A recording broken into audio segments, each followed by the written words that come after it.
Good morning mga kalaro. Narito na naman tayo para maglaro tayo sa ating kusina.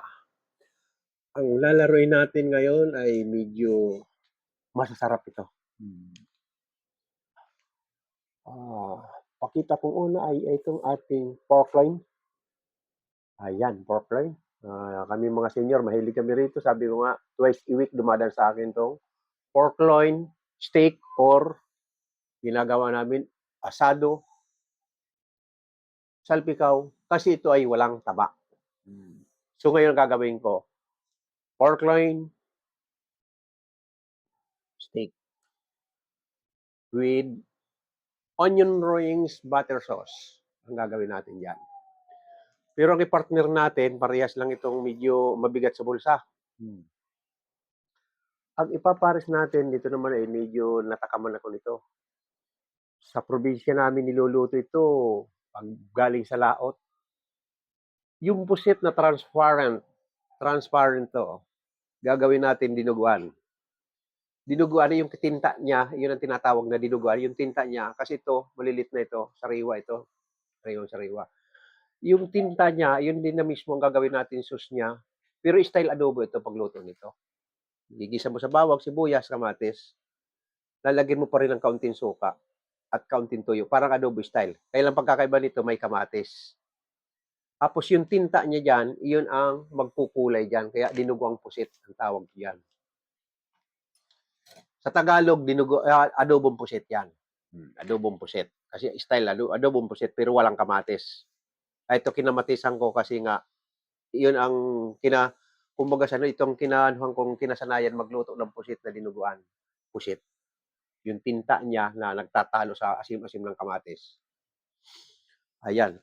Dahil sariwan-sariwa ang ating pusit, masarap ito. Manamis-namis. Yan, sariwa. Kaya lang, sariwang-sariwa rin ang presyo nito. Ang pusit natin na ganito ay 500 ang kilo. 250 kalahati. Ayan, kaya may kabigatan. Mas sikat pa siya dito sa tenderloin, ng pork tenderloin. Ay, matagal na kung hindi nakakatikim ng ganitong pusit, kaya nabili ko na yung lumo. Nung makita kong pusit, sabi ko, paborito ko itong pusit. Kaya medyo mabigat sa bulsa ang budget ngayong araw na ito. Pero makakain lang tayo ng masarap. Basta mayroon lang naman tayo, hindi na natin iniisip yung pagtitipid. Pero nandiyan pa rin yung pagtitipid natin, lalo-lalo na pag malaking pamilya. Ayan. Ngayon, nakabili ka ng ganito. Ito, ang nabili kong pusit ay good for sa 2 pieces, 12, 6 pieces, yung 250 ko. 6 servings. 6 servings kasi 12 piraso. Sa 2 piraso, isang tao, di 6 na servings ito. Ngayon, pag malaking pamilya mo, gagawin mo na lang isa-isa. Isa-isa. Dadagdagan mo lang ngayon ang sauce nito. Dadagdagan mo lang ang sauce nito. So, di magaan pa rin sa bulsa, di ba? Ganun ang technique natin sa pag medyo mahal yung iluluto, medyo i-reduce naman natin yung portion. Dapat i-portion natin ay 2 pieces per head. Gawin natin isa. Dadagdagan natin ang sauce.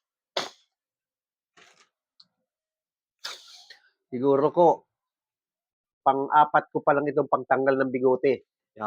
Nasa kanyo na malaman kung bakit ko tinanggal ang bigote. Surprise. Surprise. Pakikita ko na lang sa inyo. Basta ito, tanda ko nito kung hindi pang-apat o pang-tatlo na natanggalan ako ng bigote. Surprise na lang kung bakit ako nagpatanggal ng bigote. Okay. Lulutuin natin ng maaga ito kasi walang bantay ang aking bilyaran. Si Mrs. may pinuntahan. Yung aking apo, nagtrabaho na. Ay sana tuloy-tuloy na yung apo ko. Ay, umpisa na natin. Ito, sabi ko sa inyo yung steak. Ayan, malinis na yan. Tinanggal ko na yung mga litid. Ganito na lang kanilalabasan. Yan. Para gusto mong malaki yung hiwa ng steak mo. Ido-double mo ng cutting. Ayan, double cutting. Ayan. Pag double cutting mo, malapad na. Di ba? Hindi mo na pa kailangan tagtarin yan kasi malambot ito. Lumo. Pag di-double cutting, ibig sabihin yan, dalawang hiwa mo, malapad na steak yan. Ayan, ganun. sulit, mga 100 grams ang servings nito.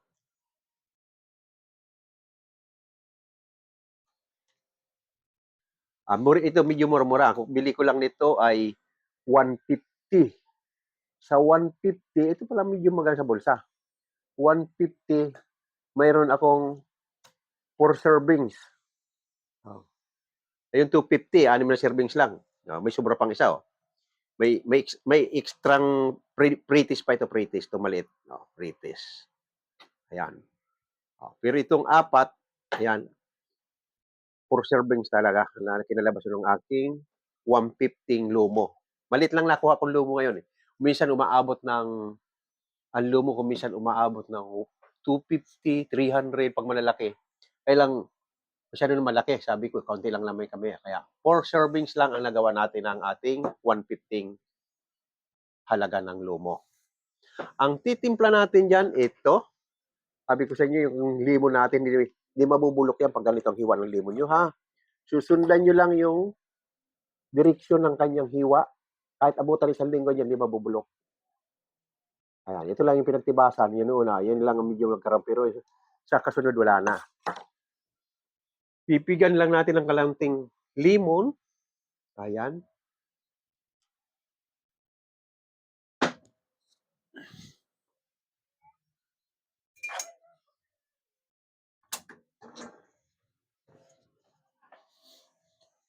Papatakan din natin ng kaunting soy sauce.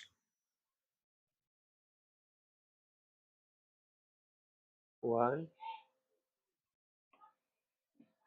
2, ayan. Black and white pepper. Laging hindi nawawala itong, lalong-lalo na sa mga steak, hindi nawawala itong Knorr liquid. Ayan, balik rin na muna natin kasi may tuyo na yung harapan. Ayan. Ayan. Okay. At dito natin siya ipiprito, i-deep fried. Hindi prito, i-deep fried natin para maging steak sa olive oil. Ayan. Yung ating adobo dito naman sa ating Baguio oil. Okay, diretso na tayo sa kusina. Ito with butter yan kasi butter sauce nga.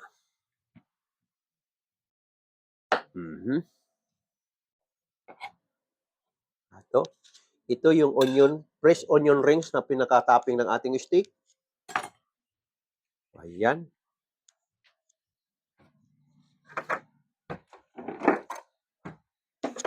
Diretso na tayo sa kitchen, nagmamadali tayo.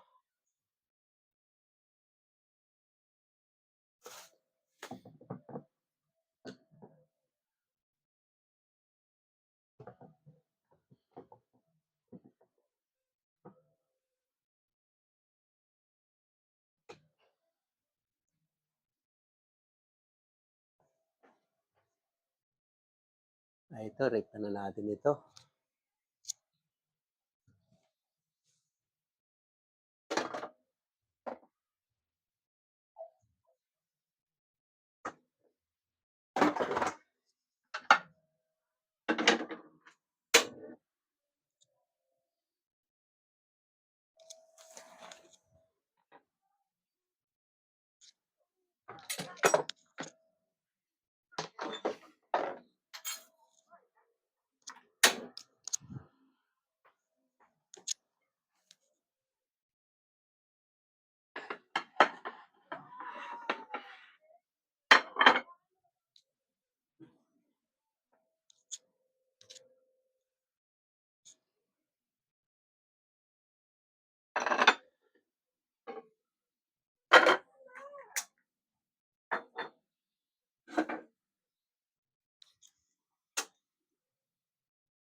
Ano nito?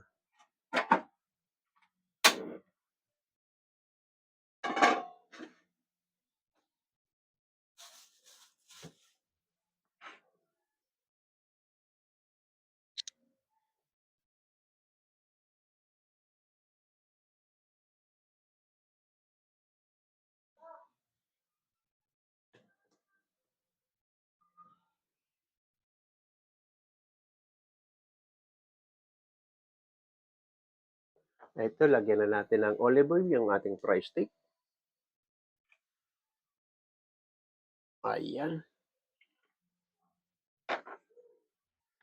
Yung ating adobong pusit. Kung tawagin sa Tagalog ito, pero sa amin ay dinuguang pusit yan.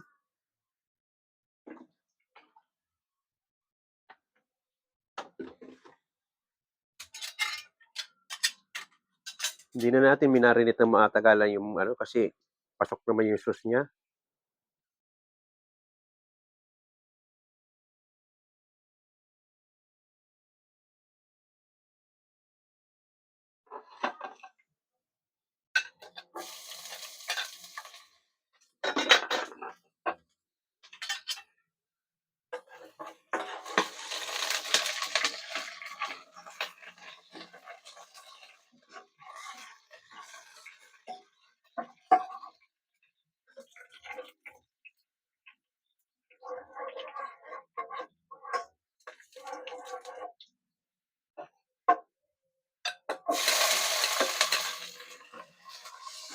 Ayan.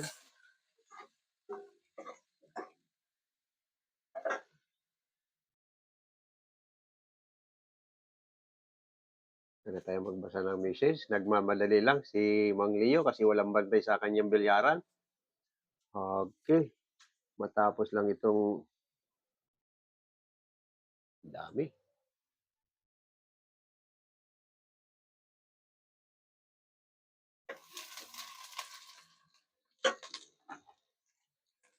Ito yung ginamit natin, yung nakamarinate na, ay yung nakababad na suka. Galing din ito doon. Ayan.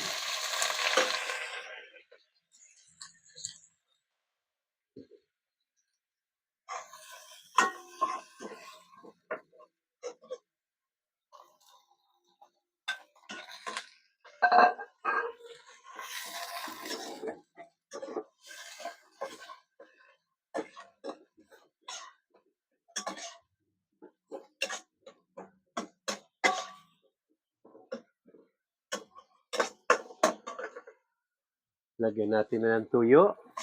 Kaunting suka, kaunting tuyo. Kaunti lang kasi maalat na ang sipon. Ayan. Kakulay lang.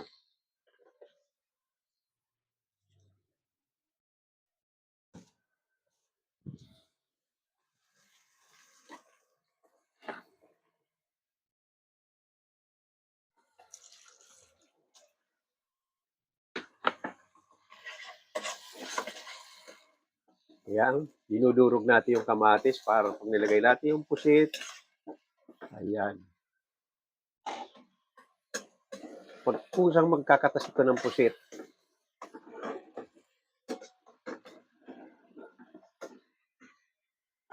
ayan, nilagay na natin yung pusit. Ang nainitan niya, lalabas ng tinta niya, magkukulay itim na ito. Ayan. Palitin natin ang pwesto. At dito natin paliliyabin yung ating steak.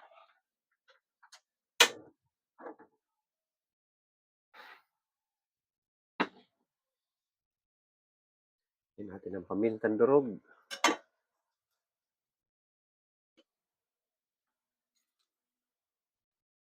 Ginis sa mix. Pati yung steak, hindi pa nalagyan.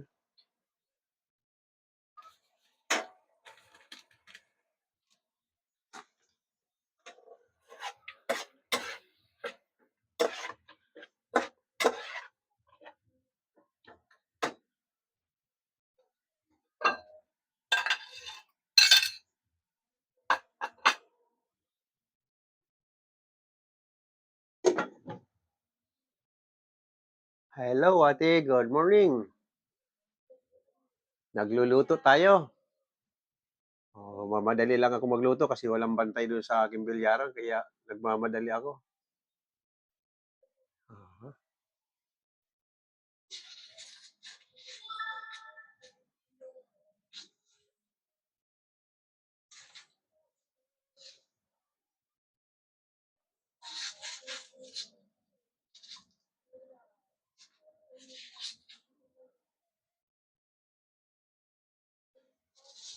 Ito. Mainit na yung ating mantika. Laglag na natin tong steak. Isa, dalawa, tatlo.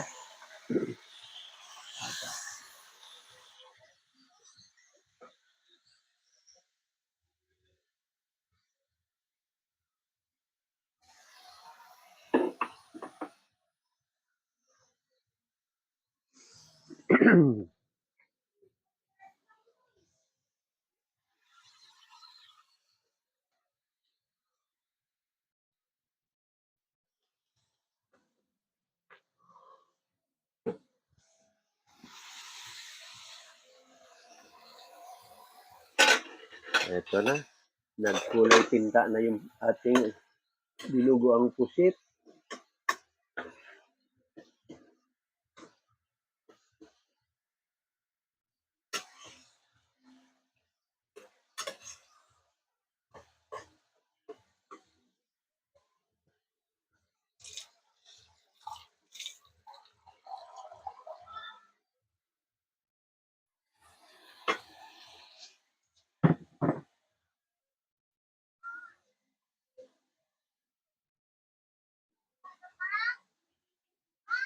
Nagluluto ako ate.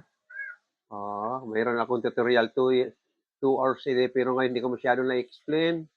At wala akong nagmamadali ako. Ito na yung ating pusit na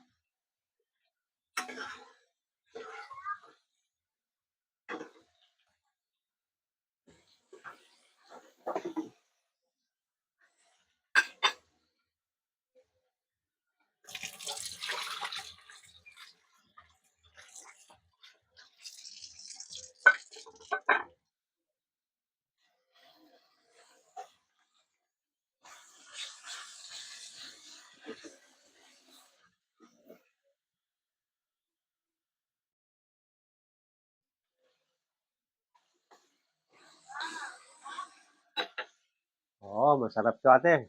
Sariwang-sariwa yung pusit na ginawa kong niluluto ngayon at saka yung pork loin steak, malambot yung pork loin steak.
Oo, kung malapit lang, padadalhan kita. Ayan, malapit na maluto. Anong probinsya mo ate? Anong probinsya mo? Saan?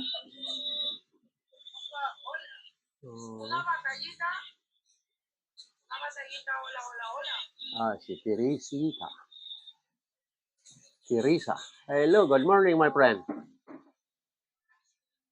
Nagluluto tayo ngayon. Ito, malapit na.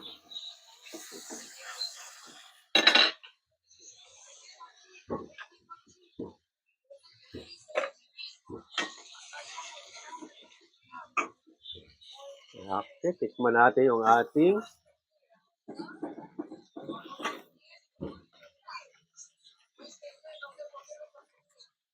okay na. Luto na yung ating pusit.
Kirisa Rivas, good morning. Ito, malapit na maluto yung ating niluluto.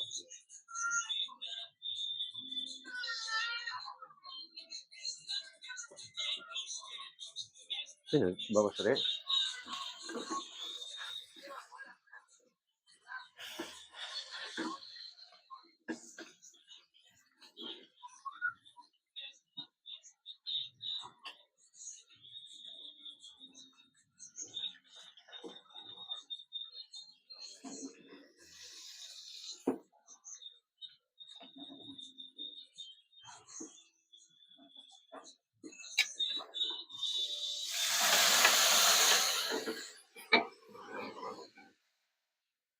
Ayan, yung ating steak, lumiyab na. Lagyan natin pinapaliyab yan. Ito na yung lemon sauce niya.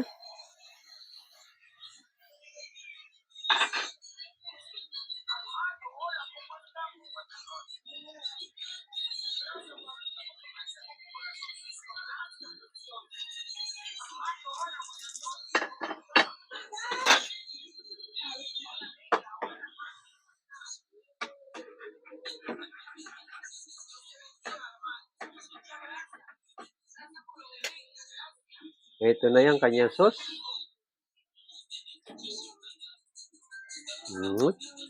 Pasok na pasok yung lemon sauce.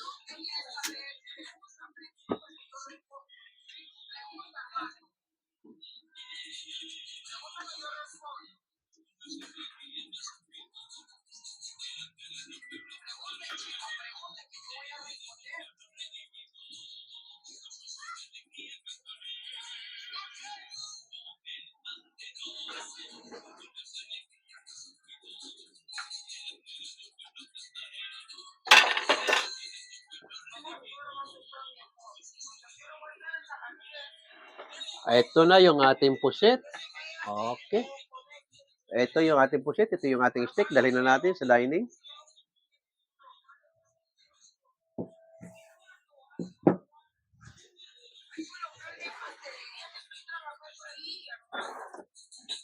¿Cuándo nos visitas? Hay muchos pasteles deliciosos. ¿Por qué no nos visitas para atenderte? Claro, claro que es una pastelería. Ahí estamos.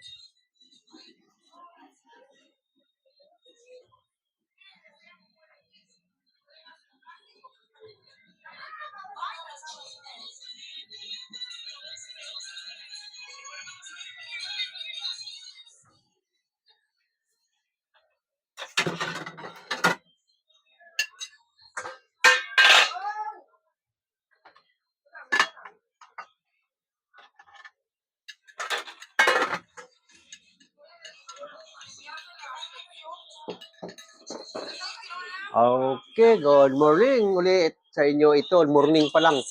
Pero natapos na tayo. Okay, kita nyo yan. Okay, ito na yung ating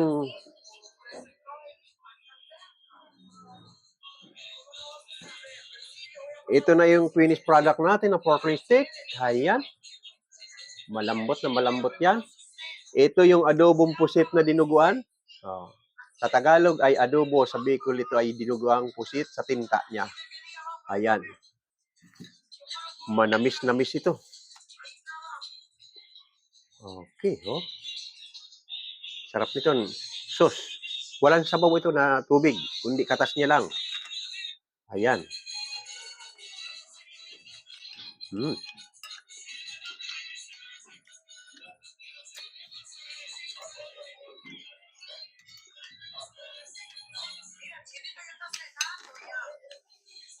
Yung steak, itong British. Ayan, lambot lang, oh. Ang lambot natin ng steak.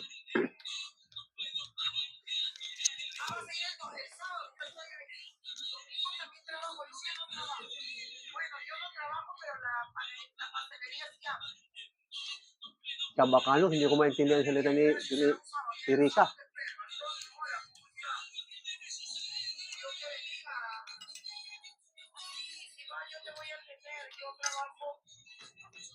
Okay, sa mga nanonood natin sa YouTube, Maraming salamat ulit sa inyo at tapos na naman tayo ng isang araw. Ito, sabi ko nga sa inyo, surprise, ba't ako nagpatanggal ng bigote? Malalaman nyo na lang bukas yan. Okay, ito, tapos na tayo. Maraming salamat sa aking mga taga-subaybay. Subaybayan nyo lalo. Tapos na tayo ng isang araw. Huwag natin kalimutan pindutin ang subscribe button at like. Maraming salamat sa mga nanonood. Lalong-lalo na sa aking mga taga-subaybay. Bye-bye sa inyo.